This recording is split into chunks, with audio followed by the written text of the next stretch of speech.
शीतकालीन सत्र का आरंभ हो रहा है और आज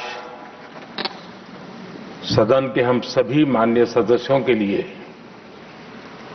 ये गर्व की पल है।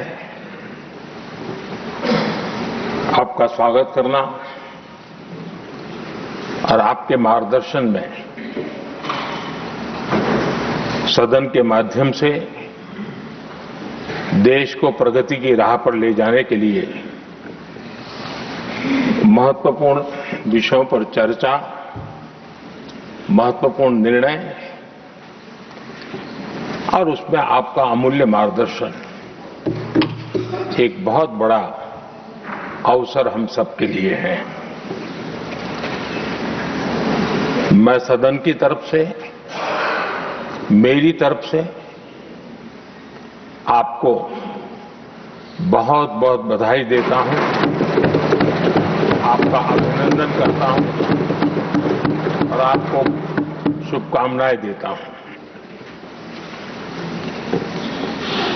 और मैं विश्वास भी कर देता हूं कि सभी इस सदन में बैठे हुए माननीय सदस्य ये उच्च सदन की गरिमा को संभालते हुए आपकी गरिमा की भी सदा सर्वदा चिंता करेंगे, मर्यादा रखेंगे, ये मैं आपको विश्वास दिलाता हूं।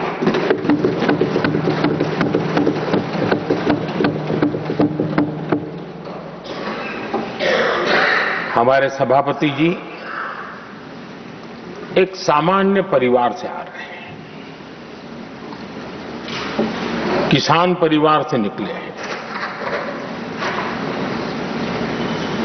और पूरा जीवन समाज सेवा के लिए समर्पित किया है। समाज सेवा ये उनकी निरंतरता रही है। राजनीतिक क्षेत्र उसका एक पहलू रहा है, लेकिन मुख्य धारा समाज सेवा की रही है। समाज के प्रति समर्पित होकर के जितना कुछ अपने युवा काल से लेकर अब तक वो करते आए हैं, करते रहे हैं,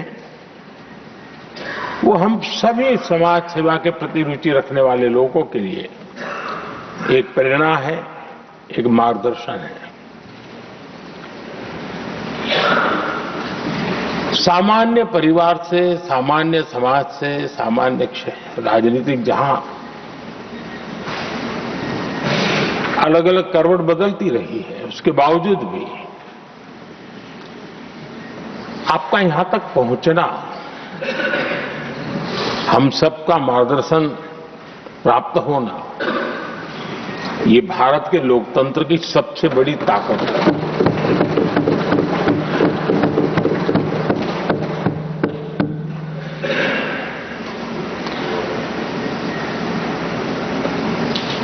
ये मेरा सद्भाग्य रहा है कि मैं आपको लंबे अरसे से परिचित रहा हूं। सार्वजनिक जीवन में साथ साथ काम करने का अवसर भी मिला है। लेकिन प्रधानमंत्री के रूप में जब मुझे यहां दायित्व मिला और जब मैंने आपको अलग अलग जिम्मेवारियां में काम करते देखा, तो मेरे मन पर अतिशय सकारात्मक भाव जगना बहुत स्वाभाविक था। क्वायर बोर्ड के चेयरमैन के रूप में हिस्टोरिकली हाईएस्ट प्रॉफिट वाली इंस्टीट्यूशन में कन्वर्ट करना,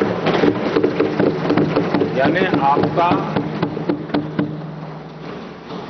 किसी संस्था के प्रति समर्पण हो तो कितना विकास किया जा सकता है और कैसे दुनिया में उसकी एक पहचान बनाई जा सकती है, वो आपने करके दिखाया।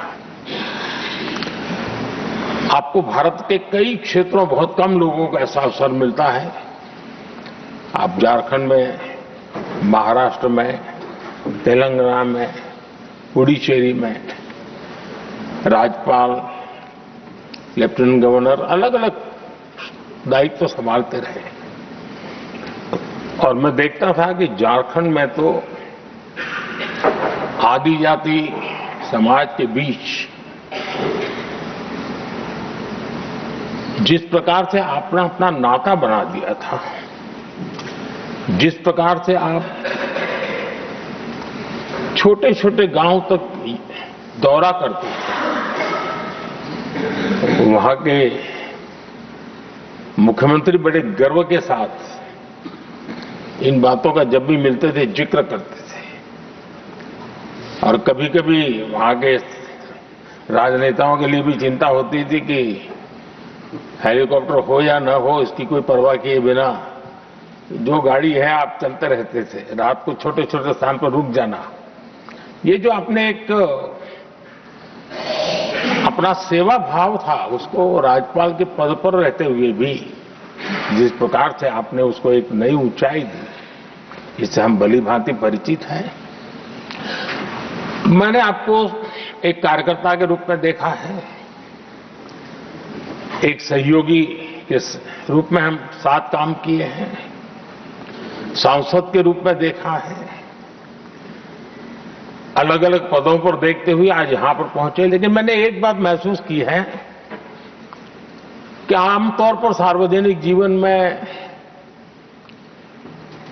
पद पर पहुंचने के बाद कभी लोग पद का भार अनुभव करते हैं और कभी कभी प्रोटोकॉल में दब जाते हैं। लेकिन मैंने देखा है कि आपको और प्रोटोकॉल का कोई नाता ही नहीं रहा है, आप प्रोटोकॉल के परे रहे। और मैं समझता हूं सार्वजनिक जीवन में प्रोटोकॉल से मुक्त जीवन की एक ताकत होती है, और वो ताकत हम हमेशा आप में अनुभव करते रहे हैं, और ये हमारे लिए गर्व का विषय है। आदरणीय सभापति जी, आपके व्यक्तित्व में सेवा, समर्पण, संयम, इन सभी बातों से हम भली भांति परिचित हैं। वैसे आपका जन्म तो डॉलर सिटी में हुआ और उसकी एक अपनी पहचान है, लेकिन उसके बावजूद भी आपने अपनी सेवा का क्षेत्र अंत्योदय को चुना। आपने हमेशा एक डॉलर सिटी के भी उस तबके की चिंता की जो दबे कुचले और कुछ वंचित परिवार थे, उनकी चिंता की। आदरणीय सभापति जी, मैं उन दो घटनाओं का जरूर जिक्र करना चाहता हूं जिसको कभी मैंने आपसे, आपके परिवारजनों से भी सुना है और जिसने आपके जीवन पर बड़ा प्रभाव पैदा किया है। बाल्यकाल में अविनाशी मंदिर के तालाब में आपका डूबने की संभावनाओं के बीच की अवस्था आपके लिए हमेशा रहा है कि मैं तो डूब रहा था, किसने बचाया, कैसे बचाया पता नहीं, मैं बच गया। और उस ईश्वर ने कुछ आप पर कृपा की, इस प्रकार का भाव आपके परिवार के लोग हमेशा बताते हैं। और दूसरा जो हम सब बहुत बारीकी से जानते हैं, जब कोयम्बतूर में लाल कृष्ण आडवाणी जी का यात्रा होने वाली थी, उसके कुछ समय पहले एक भयानक बम ब्लास्ट हुआ, शायद 60-70 लोग मारे गए। भयंकर बम ब्लास्ट था और उस समय आप बाल बाल बच गए थे। इन दोनों में जब आप ईश्वरीय शक्ति का संकेत देखते हुए अपने आप को समाज के प्रति अधिक समर्पित भाव से काम करने की जो आपने वजह के रूप में उसको कन्वर्ट किया, ये अपने आप में एक सकारात्मक सोच से बना हुआ जीवन का प्रतिबिंब है। आदरणीय सभापति जी, जो एक बात मैं जानता नहीं था लेकिन अभी मुझे पता चला, आप शायद अभी उपराष्ट्रपति बनने के बाद काशी गए थे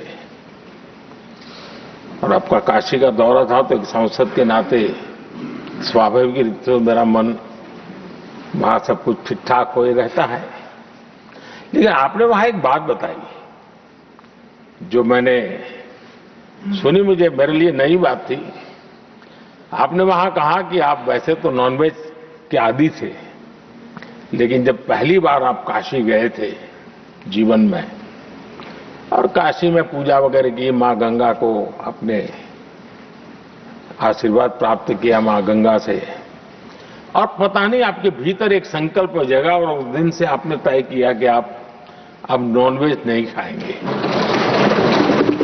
अब ये कोई न कोई सात्विक भाव, कोई नॉनवेज खाने वाले बुरे हैं ऐसा मैं नहीं कह रहा हूं, लेकिन आपके मन में काशी की धरती पर विचार आया, तो एक सांसद के नाते मेरे लिए भी एक स्मरण रखने वाली एक घटना के रूप में मैं उसको हमेशा याद रखूंगा। भीतर कोई न कोई आध्यात्मिक भाव जो इस प्रकार की दिशा में ले जाने की प्रेरणा देता है। आदरणीय सभापति जी, छात्र जीवन से आपकी नेतृत्व सामर्थ्य रहा है। आज राष्ट्रीय नेतृत्व की दिशा में आप हम सब का मार्गदर्शन करने के लिए यहां विराजमान है।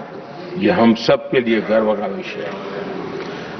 आदरणीय सभापति जी, आप लोकतंत्र के रक्षक के रूप में अपनी जवानी में, युवा अवस्था में, जब किसी को भी सरल मार्ग से जाने का मन कर जाता है, आपने वो रास्ता नहीं चुना, आपने संघर्ष का रास्ता चुना। लोकतंत्र पर आए हुए संकट के सामने मुकाबला करने का रास्ता चुना और आपने आपातकाल में एक लोकतंत्र के सिपाही की तरह जिस प्रकार से लड़ाई लड़ी, शासनों की सीमाएं थी, मर्यादाएं थी, लेकिन जज्बा कुछ और ही था। और वह उस क्षेत्र के सभी, उस सब पीढ़ी के नौजवान आज भी इमरजेंसी के खिलाफ की आपकी जो लड़ाई थी, लोकतंत्र के लिए आपका संघर्ष था, उसमें आपने जन जागृति के जो विविध कार्यक्रमों को अपनाया था, लोगों को जिस प्रकार से आप प्रेरित करते थे, वे हमेशा हमेशा के लिए लोकतंत्र प्रेमियों के लिए एक प्रेरणा देने वाली घटना रही। आप एक अच्छे संगठक रहे हैं, मैं भली भांति जानता हूं। आपने संगठन में जो भी दायित्व संभालने का अवसर आया, आपने उस जिम्मेवारी को चार चांद लगा दिए, अपने परिश्रम से लगा दिए। आपने हमेशा सबको जोड़ने का प्रयास किया, नए विचारों को स्वीकार करने का प्रयास किया, नई पीढ़ी को अवसर देने का प्रयास किया। ये हमेशा संगठन में आपके कार्य की विशारत रही।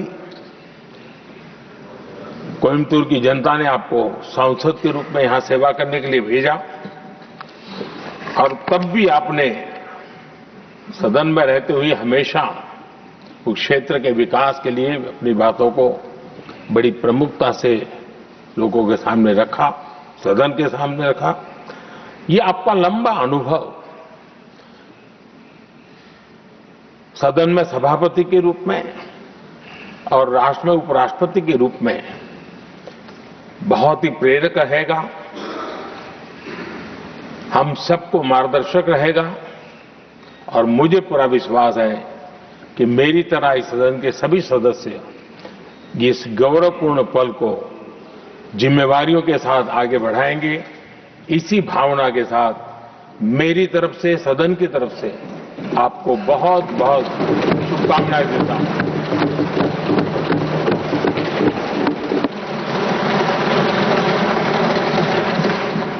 Honourable deputy chairman. आदरणीय सभापति जी, वडक्कम, अभिवादन।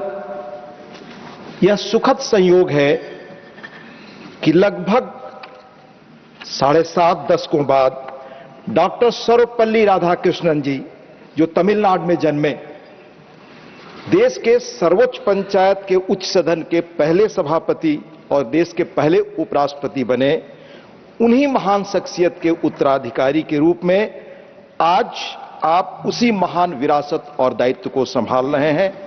आपका नाम भी वही है। कहते हैं आपके जन्म के 1 सप्ताह बाद आदरणीय राधाकृष्णन जी दूसरी बार उपराष्ट्रपति बने थे और उनके नाम पर आपका नाम रखा गया। आपको बहुत बधाई, आपका हार्दिक स्वागत।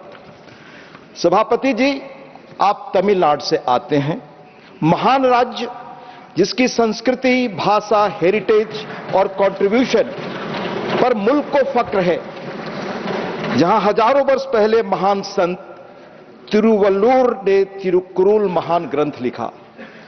कुरुल 571वें में कहा गया, उसका एसेंस है कि किसी समूह को पूरी क्षमता तक पहुंचने के लिए एक ऐसे रहनुमा नेता की आवश्यकता होती है जो